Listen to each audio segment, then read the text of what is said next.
যে 7টি অভ্যাস আপনাকে স্মার্ট করবে। নাম্বার 1, অতিরিক্ত কথা বলা কমিয়ে দিন। যতটুকু প্রয়োজন কথা ঠিক ততটুকু বলার কথা অভ্যাস করুন। নাম্বার 2, যারা শব্দ করে খাবার খান তাদের কেউ পছন্দ করে না, তাই খাবার খান নিঃসন্দেহে আস্তে আস্তে। নাম্বার 3, ট্রেন্ডি পোশাক পরা মানে স্মার্ট হওয়া নয়, পোশাকটা আদতে মানাচ্ছে কিনা সেটাই হলো আসল কথা। নাম্বার 4, হেসে সুন্দর করে কথা বলাও স্মার্টনেস, তাই বলে বলে কথায় হো হো করে হাসবেন না, এটা শোভন নয়, পরিমিত হাসুন। নাম্বার 5, যে কোনো পরিবেশে মানিয়ে চলাটাই স্মার্টনেস।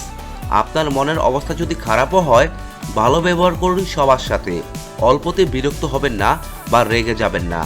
নাম্বার 6, সব জায়গাতেই কিছুটা ন্যূনতম সৌজন্যতা মেনে চলুন, যেমন খুব জোরে জোরে কথা বলবেন না, দুবদাব পা না ফেলে হেঁটে নিঃশব্দে হাঁটার চেষ্টা করুন। নাম্বার 7, কারো সাহায্য নেবার পর ধন্যবাদ জানান।